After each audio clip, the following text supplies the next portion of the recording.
Hey everyone, Peter here again, and I'm back with another episode of the Bits and Pieces, this time the St. Patrick's Day edition. Let's get right into it. Our first article is coming to us from bloodydisgusting.com. It was published on March 17th, 2020, and it's about Leprechaun because we're keeping it themed with the week, St. Patrick's Day week. 10 best kills in the 8-film Leprechaun franchise. Is written by Megan Navarro. So there's a picture of Leprechaun in Origins. Truth be told, right off the top, I'm not a huge fan of the reboot. It was okay. I've seen it once, but give me Warwick Davis as the Leprechaun character before anything else. Even up to Lep in the Hood, the first one, Back in the Hood, that's when it really started. It went off the rails with space. Anyways, I'm starting to rant. Let's get into the article. We'll talk about all this wonderful stuff in the video.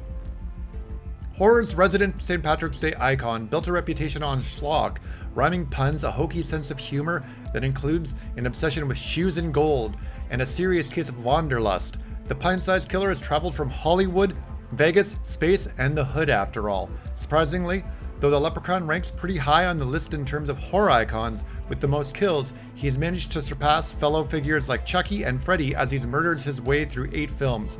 Freddy and pals have the edge when it comes to creative deaths. A lot of little Leps slayings happen off-screen or via quick cutaways.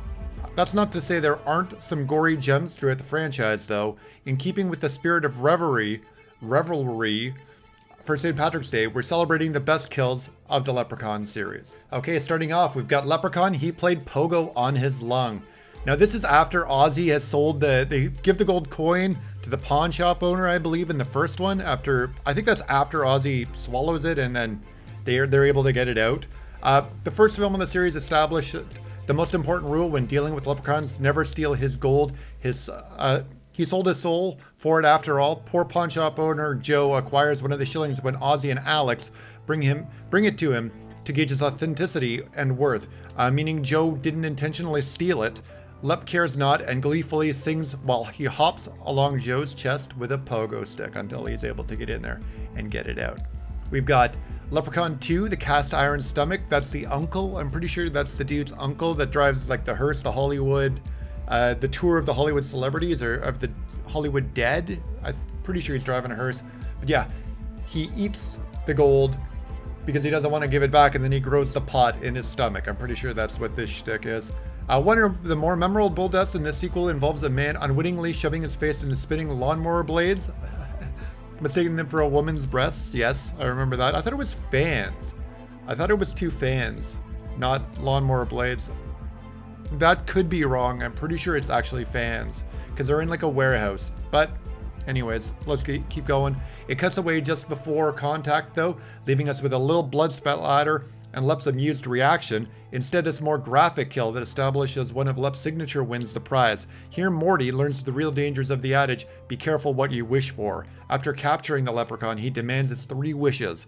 Morty asks for the pot of gold, and Leprechaun obliges by having it manifest in Morty's stomach. That's it. He catches him, and he demands the wish, and he does it. Puts it in his stomach. When Morty asks for its removal, Lep grants that wish by tearing it open with his claws.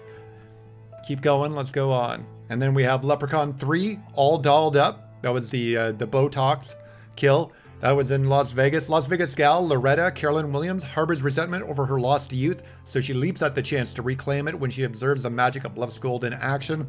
She wastes no time wishing for the buxom body of a 20-year-old once again. Once she's stolen the shilling, and it works like a charm. The moment the gold passes to the new owner, who makes a wish of his own, Loretta's wish blows up. Literally, all of her brand new body parts plump up like plastic surgery gone wrong, and Loretta's head ultimately explodes. Then we've got Leprechaun 4 in space, urinary tract infection. That's the kill where he comes out of the groin. Lep in space.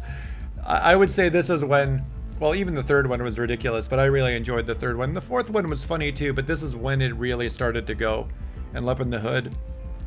Let's keep going. In one of the more outlandish sequels, it only makes sense for the kills to match for Space Marine Kowalski. He opts to celebrate the death of the leprechaun by urinating on his corpse. You can't keep a good Lep down though, and its essence travels through the stream into Kowalski's penis. It causes a gnarly infection, and the lep later bursts forth from Kowalski's penis during a moment of peak arousal. It looks as bizarre as it does painful. I actually saw that one in the theater. That was around the same time. It was a couple years after Jason X. They had like Jason 10 in space. I'm not sure why they were on the whole space trend, but I think when I went to see that, no, it was Godzilla 2000. I went to see, it was me, my buddy, and one other person in the theater. And I thought it was like a broken chair with the thing flipped up, but there was actually another person in the theater. But that's a completely unrelated story. Moving on. We've got Leprechaun in the Hood, the air gun kill. The Leprechaun is after his golden flute in the 5th outing in the series, offering the highest body count of the franchise yet. His favored slaying method is this entry seems to be sort of an air gun, using magic to blow massive holes through the torso of his victims. He uses it the first time on one of Mac Daddy's Ice-T's henchmen, and again on Mac Daddy himself in the film's climax, both equally gory, so take your pick. Then we've got Lep in the Hood, Lep back in the Hood, Lep 2 back in the Hood, back to the Hood. Jesus, still standing. Is the kill. Boasting the biggest kill count of the entire series, the sequel opts for quantity over quality, like any one of these movies is quality from number 1, but meaning there aren't a lot of unique deaths outside of stabbing or off-screen kills. That makes the outlandish death of Officer Whitaker the winner. After a brief fight, Lep rips his leg off, leaving him to profusely bleed. The kill is dragged out for comedic effect when the cop takes a minute to realize what has happened, then hops on one leg to reclaim a stolen limb. He doesn't make it far. Then we've got Leprechaun Origins, Accidental Acts, Leprechaun Origins again, Fatality, Leprechaun Returns, the second one of the reboot, Solar Panel Bifurcation, Leprechaun Returns again, Poor Ozzy. That was the reboot. This, I think, Origins was like a continuation. That was the reboot, and then Leprechaun Returns was like a reboot. I don't know. I get confused. And that's it. That's it for this article. I just wanted to share you that the 10 best kills in the 8-film Leprechaun franchise. Some of these movies I enjoyed. Like I said, I don't like the 2 reboots or the recontinuations or whatever you want to call them. That's it for this one. Let's get on to the next one.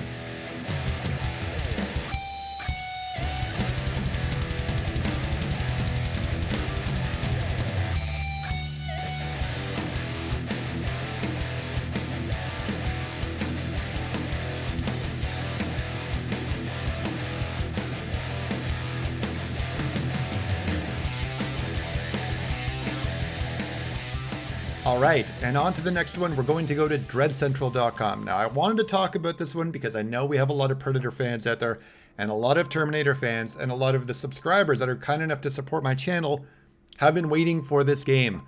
And we have the news we've been waiting for. Schwarzenegger is going to voice the new Predator game, Hunting Grounds. Let's get right into it. Hey, look, Friday the 13th is sales on right now. Use code Friday the 13th, 25% off your order. Go to dreadcentral.com right now. Don't miss out. Anyways, enough shilling and enough joking around. Let's get into the article. It was published on March 17th, 2020 by Mike Sprague. Looks like Schwarzenegger will be voicing in a new Predator game. He tells the Arnold fans, the other day Predator came on and I said to my girlfriend, let's watch the beginning. And we ended up watching the whole thing because it's still held up today. Other movies don't hold up, but movies like Predator and the first Terminator really hold up, and it was really fun to watch. Interestingly, no, a week later I was asked to do some voiceover for a video game that is coming out about Predator. So it was great that I watched it to get back in that mood again to do the voiceover. So we got him in the voiceover. It doesn't look like we're getting live action like the motion capture that we got with Kane Hodder in the Friday the 13th game from the same people, Gun Media. Just saying. But it doesn't look like we're going to be getting it live action, but at least we're getting the voice. Now there's nothing officially announced yet, but it's very possible that he may be referring to Predator Hunting Grounds, which hits PS4 and PC on April 24th. Wow, wait until the last minute to get Schwarzenegger in there. I don't know how much he's going to be involved, but he's going to be in it to some point because we're already at the release date. We're pretty much there, which might be pushed with all that's going on in the world with COVID, coronavirus, that sort of thing. We'll let you know when we hear more. Rated R for adult situations, violence. The original film centers on Dutch, a soldier of fortune who is hired by the U.S. government to secretly rescue a group of politicians trapped in Guatemala. When Dutch and his team land in Central America, something is gravely wrong. After finding a string of dead bodies, the crew discovers they are being hunted by a brutal creature with superhuman strength and the ability to disappear into its surroundings. Now, I like talking about this. We're talking about Predator. It sports an 81 approval rating on Rotten Tomatoes with a critics' consensus that reads, Predator, part sci-fi, part horror, part action, all muscle. And there's a picture of the PS4 cover that's been released. I've seen this before. I should have shared it with you guys before, but that's what the cover is going to look for. Hunting Ground. So we've got there. We have a Blaine character. We'll see who else they're stealing from, but that's obviously a nod to Jesse Ventura's character, Jesse Ventura's character, Blaine, with the railgun. We'll see if we have Mac and Dylan and Billy, Poncho and Hawkins. We'll see. Something will be there. But that's it. That's it for this article. Just a quick one. Let's get on to the next one.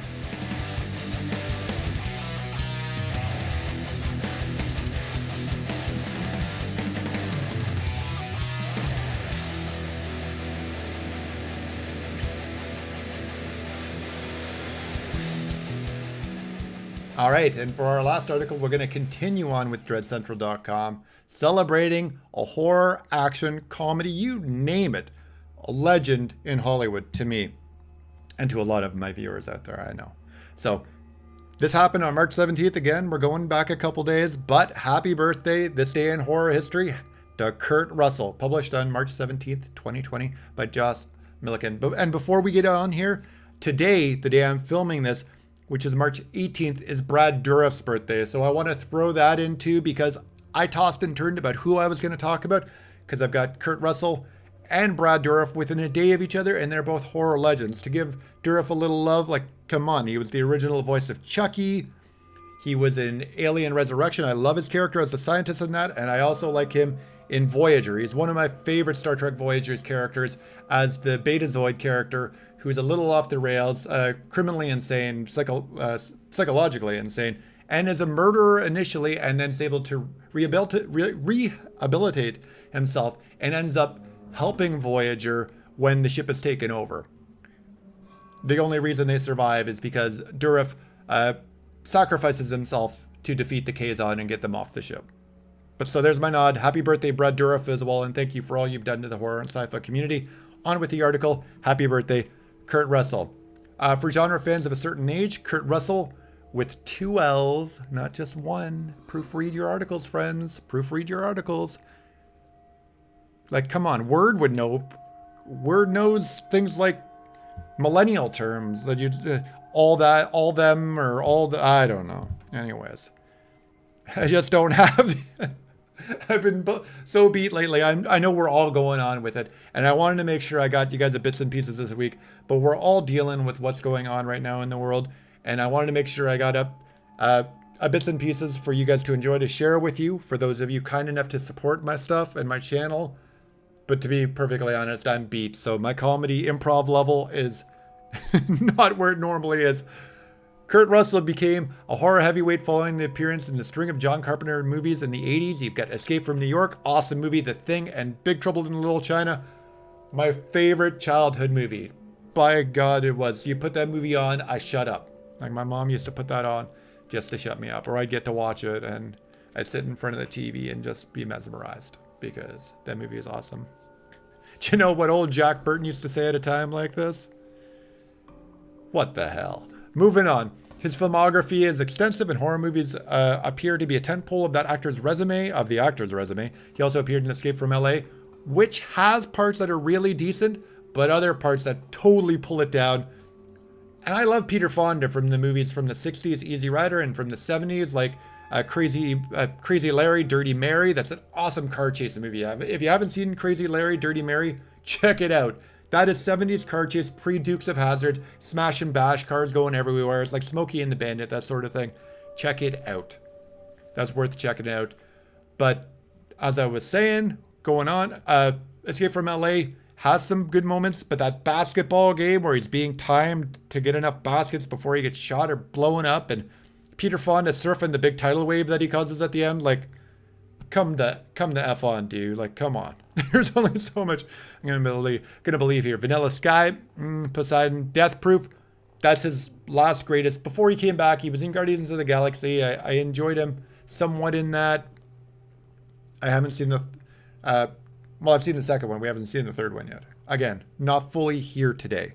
Bone Tomahawk and Once Upon a Time in Hollywood, another great movie. He's great in that role as the wife, the husband to the wife that hates Brad Pitt's character because Brad Pitt killed his wife because she said something he didn't agree with, and then beat up Bruce Lee. Once Upon a Time in Hollywood. I don't even know where I'm going. I'm just meandering and rambling at this point. Russell is one of those rare actors who can successfully lead both horror and mainstream movies alike. Trivia: Russell is an FAA licensed private pilot, holding single multi-engine instruments ratings, and is an honorary board member of the humanitarian aviation organization Wings of Hope.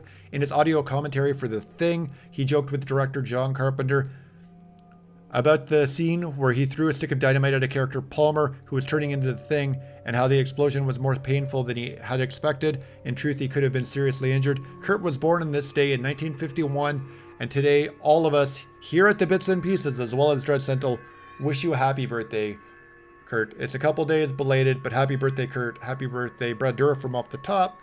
And yeah, The Thing. I love Big Trouble in Little China, and I love The Escape from New York, but his character as MacReady in The Thing, that is the quintessential 80s, early 80s action star. It's right up there with Dutch that we just talked about, with Predator. It's right up there with Kyle Reese in the first Terminator. MacReady is awesome in that movie. So what are we going to do now?